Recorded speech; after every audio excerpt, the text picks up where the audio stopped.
Hey guys, welcome back to my another video. तो भाई इस गाड़ी का रिव्यू और ओनरशिप एक्सपीरियंस लाया था मैं 15,000 किलोमीटर पे। आज की इस वीडियो के अंदर ये 33,000 चल चुकी है और इसके अंदर आ चुकी है मेजर दिक्कत। ओनर के मुंह से ही सुनेंगे कि दिक्कत क्या है, वो खुद बताएंगे और डिटेल में बात होगी इस चीज़ पे। तो भाई welcome to the video and channel mister Mohit Sharma, जिनकी ये बाइक है। और भाई क्या दिक्कत क्या है इसके अंदर? जैसे मैं बाइक को चलाता हूँ और रेस देता हूँ और उसके बाद जैसे ही चलते चलते ब्रेक मारता हूँ तो ये बंद हो जाती है। तो इसमें इसके लिए आप कहीं कंपनी में गए हो? इससे ये प्रॉब्लम पहले भी थी। प्रॉब्लम ये थी, जब ये नई ली थी मैंने तो 2 दिन में इसका टीपीएस सेंसर खराब हो गया था। 3 पिन का होता है वो, इसमें लगा रहता है वो। अभी आपको वो भी दिखाएंगे हम सेंसर। तो वो सेंसर था, इन्होंने 2 दिन में चेंज किया, ठीक है। उसके बाद प्रॉब्लम सॉल्व हो गई है। दोबारा वही प्रॉब्लम फिर से आ गई, लेकिन इस बार उसके अलावा और भी प्रॉब्लम है इसमें। क्या प्रॉब्लम है? प्रॉब्लम ये है, मैं आपको स्टार्ट करके दिखाता हूँ। हाँ दिखाओ। मैंने स्टार्ट की बाइक, ठीक है। अब देखना आप क्या होगा। जैसे ही मैं इसको स्टैंड से उतारूंगा, मतलब जैसे ही आप स्टैंड से उतारेंगे इसे, ये बंद हो गई भाई। ये बंद हो जाए। कुछ नहीं पता, कंपनी वालों को मैंने बोला कि टीपीएस सेंसर की प्रॉब्लम है, वो उनको भी नहीं समझ आ रही है। आपको बेटर अंदाजा लग पाए, इसलिए हम ओनर से कहेंगे भाई एक बार दोबारा करके दिखाओ ये दिक्कत थी क्या। कहीं बंदे ये सोचे कि किल स्विच दबा दिया हो। देखो दोबारा मैं आपको दिखाता हूँ। ठीक है, मैंने स्टार्ट की, अभी स्टेबल रहेगा आरपीएम। ठीक है, आरपीएम दिखा देते आरपीएम हैं। बिल्कुल स्टेबल है, कोई दिक्कत नहीं है। हाँ मैं इसको जैसे ही रेस दूंगा, अभी ठीक है, ये स्टेबल है। अभी मैं इसको जैसे ही उतारूंगा बाइक को, ठीक है।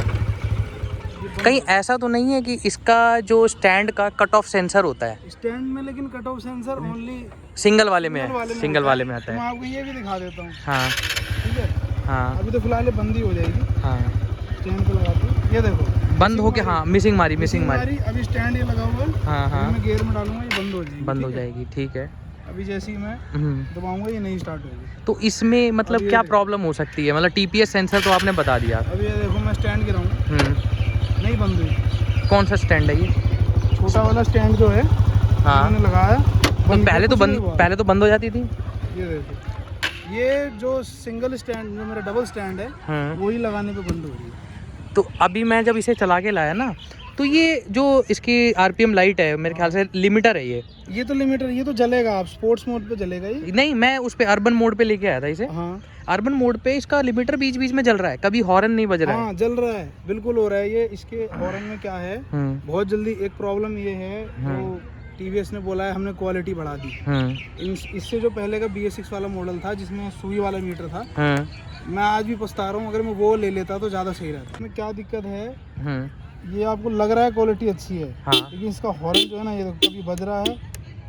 अरे कई बंद पूरा दबा रखा है मैंने, ये नहीं बजा, लेकिन प्रेस करूंगा ये बंद हो जाएगा। अब मैंने ना, मैं भी चला के लाया था, तो मैंने जब इग्निशन काट के दोबारा स्टार्ट करी तभी इसका हॉर्न बजना चालू हुआ है। तो इसमें नहीं समझ आ रहा क्या दिक्कत है। आपका आप सर्विस सेंटर पे गए, इसका क्या खर्चा बताया वहाँ पे? सर्विस सेंटर पे फिलहाल तो मैं सर्विस सेंटर पे एक बार गया था बस सर्विस कराने। तब उन्होंने बोला कि इंजेक्टर साफ कर देते हैं। इंजेक्टर साफ करके उन्होंने ठीक करके दे दिया। ठीक, तो कुछ फर्क पड़ा था उससे? नहीं, उसके बाद दोबारा वैसी कर रही थी, कोई दिक्कत नहीं थी, वैसी की वैसी कर रही थी। हाँ, ऐसा हो सकता है कि पानी से धुलते समय कोई दिक्कत आ गई हो इसके अंदर। लेकिन जैसे ही हम क्लच दबा रहे हैं ना, इसके आरपीएम तुरंत डाउन जाके बंद हो जाती है। लेकिन ये बहुत बड़ी मेजर प्रॉब्लम है। 33,000 किलोमीटर पे आप दिखा रहे हो, 33,000 ही चलिए, 33,300, ये देखो ये चली हुई है 315 किलोमीटर, 15 किलोमीटर चली हुई है। ये प्रॉब्लम बाइक में आती है 1-1 लाख किलोमीटर के बाद। अच्छा, इसकी कॉस्ट क्या थी जब ली थी? ये कॉस्ट थी 1,51,000 की ली। कैश में ली थी गाड़ी? कैश में ली थी पूरी। अब बताओ, कैश में लेने के बाद 1.5 लाख रुपए, 1.5 लाख बहुत बड़ी अमाउंट हो जाती है। 2 लाख में बुलेट मिल जाती है। एक चीज और बतानी है आपको, इसके पीछे के सस्पेंशन दुनिया के सबसे गंदे सस्पेंशन। क्यों, ऐसा क्या हो गया भाई? पीछे के सस्पेंशन इतने ज्यादा स्टिफ हैं, स्टिफनेस तो लगी मुझे, बहुत ज्यादा स्टिफ है पीछे के सस्पेंशन। दूसरी बात, इसका टायर ओनली 25,000 किलोमीटर पे घिस गया था। हाँ, ये मैंने नया डलवाया टायर। कौन सी ब्रांड के डले हैं? जेके टायर का डलवाया, बहुत बढ़िया ब्रांड। कोई स्किड मारते थे जो 25 पे घिस गया, या फिर क्वालिटी टायर की इतनी डाउन थी? टायर की क्वालिटी बेकार है। एक तो दूसरी बात, हैवी टायर था बहुत। कितने सेक्शन का था? 120? वो था मेरा 70-130। हाँ, ये है मेरा 80-120। तो ये तुमने पतला डलवाया है थोड़ा सा? थोड़ा सा पतला है। असल में टायर कंपनी वालों को यही डालना चाहिए था 120।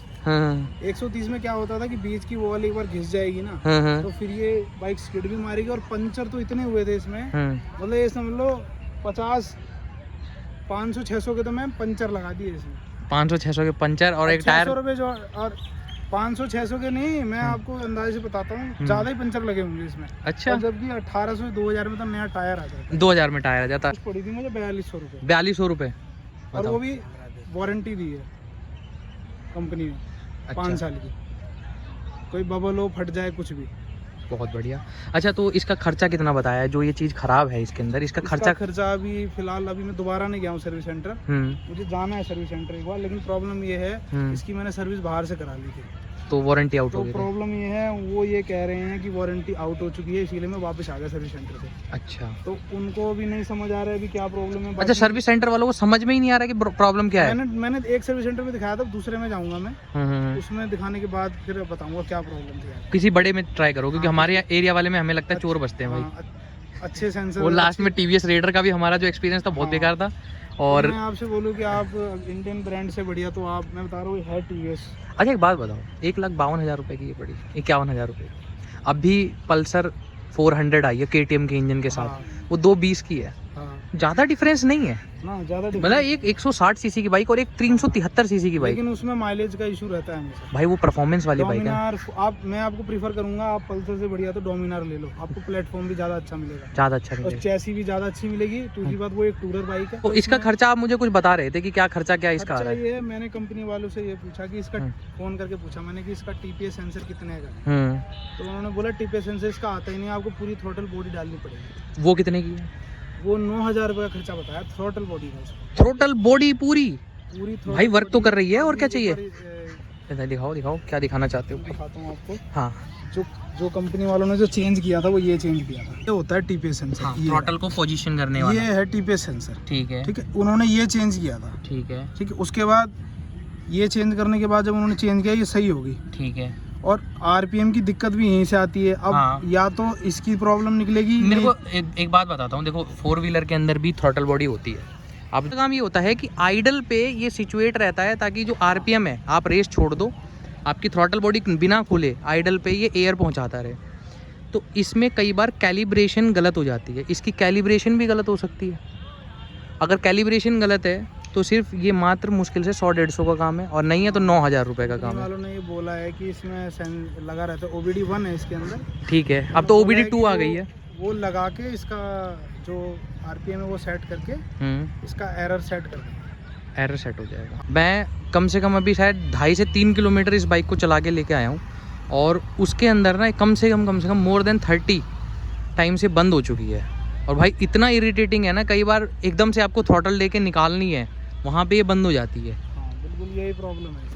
और एक बार अगर ये 20 की स्पीड से ऊपर पहुँच गई, RPM इसके 3000 से ऊपर पहुँच गए, तो ये बंद नहीं होती।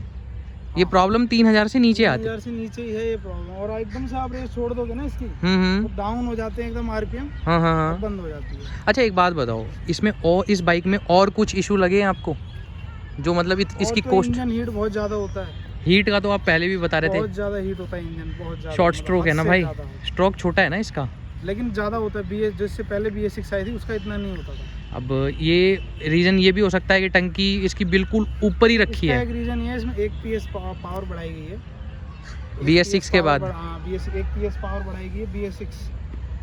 1 PS पावर बढ़ाने के बाद इसमें मोड दे दिए ये वाले। हाँ, अर्बन, रेन और स्पोर्ट्स। क्या प्रॉब्लम हुई, मोड की सबसे बड़ी कमी बताता हूँ मैं आपको। अगर आप अर्बन मोड में रखोगे तो ये माइलेज तो ज़्यादा देगी, ज़्यादा फर्क नहीं है स्पोर्ट्स और उसमें, 2-3 किलोमीटर का फर्क है बस, लेकिन वाइब्रेशन बढ़ जाती है। और अगर आप स्पोर्ट्स मोड में डालोगे तो इसकी लाल वाली बत्ती हमेशा जलती ही रहती है। ये क्या बात होती है यार कि लिमिटर इसका हमेशा हिट ही करता रहे? इसका ऐसा है, चौथे गियर में आपको 60-70 पार करनी पड़ेगी। अच्छा, और 70 के बाद पार करोगे जब 5वां गियर लगता है, तो 5वां गियर 80 पे चलाना है आपको, नहीं तो लाल बत्ती जलती रहेगी। भाई बड़ा खतरनाक है ये तो, बहुत खतरनाक चीज़ है। मतलब इतने छोटे छोटे फॉल्ट आ रहे हैं। अब जो जैसे कहते नहीं था, पहले बंदे कह रहे थे कि BS6 आई है भाई, मत लो, इनमें फॉल्ट आ रहे हैं, तो अब निकल के आ रहा है कि 2 साल के बाद इन बाइकों का। पहला BS6 का मॉडल निकाला था वो बहुत अच्छा था। अच्छा, जो जिसमें मीटर एनालॉग वाला था। क्या किया था, 2 BS6 के मॉडल निकाला, जो सबसे पहले जो निकाला था उन्होंने, उसमें एक बार यहाँ लाना, ठीक है, इधर से एक पाइप जाता, जो पहला BS6 का मॉडल था उसमें यहाँ से एक पाइप जाता था, ठीक है, और यहाँ एक छोटा सा छोटा सा डिब्बा लगा रहता था सिलेंडर जैसा, जो आपने नई वाली प्लेटिना में देखा है।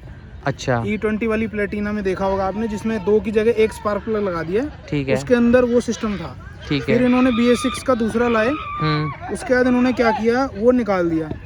वो निकालने के बाद इन्होंने सिंगल ही कर दिया, इसके अंदर ही कर दिया। सिंगल करने के बाद अब है ही नहीं, अब है ही नहीं, अब वो चीज़ है नहीं यहाँ पे। उसके बाद ही हीट भी ज़्यादा होती है, प्रॉब्लम बहुत ज़्यादा है इसमें। इसका पीछे का जो ब्रेक है ना, बहुत घिसता है, बहुत ज़्यादा घिसता है इसका पीछे का ब्रेक। ये तो मैंने भी अभी थोड़ा फील किया कि नॉर्मली इंसान ना ऐसे करके जब बैठता है ना इस पे, तो ये हल्का सा प्रेस रहता ही है।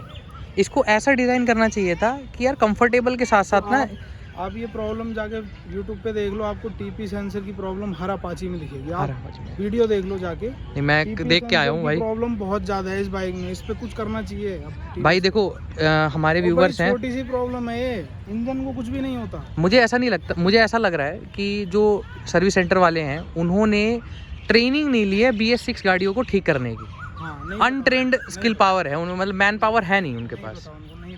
ठीक है, ये एकदम से चीज़ें चेंज हो गई, थ्रॉटल बॉडी आ गई, कार्बोरेटर हट गया और उनका दिमाग एकदम घूम गया। अब भाई वो कार्बोरेटर के नट, मिक्सचर का नट टाइट करने वाले, एकदम से तो उन्हें इलेक्ट्रिक चीज़ दे दोगे तो फिर वो भी मत्था पीटेंगे अपना। सर्विस में 350 रुपये इस चीज़ के लिए ले लिए। हाँ, कि इसका इंजेक्टर साफ करेंगे हम। तो किया, देखो एक बार तो किया था। हाँ, और दूसरी बार मैंने पकड़ लिया, उन्होंने नहीं किया था। अच्छा, पकड़ लिया था? हाँ बिल्कुल, क्योंकि मैं मार के ले गया था। हाँ, नेट के ऊपर। अच्छा, और उन्होंने वो नेट खोला ही नहीं, नेट खोला ही नहीं, और उन्होंने 350 ले लिए। मैंने बोला, तब उनको मैंने बोला ये बात, तब उन्होंने मानी ठीक है। फिर उन्होंने 350 रुपये लेस किया।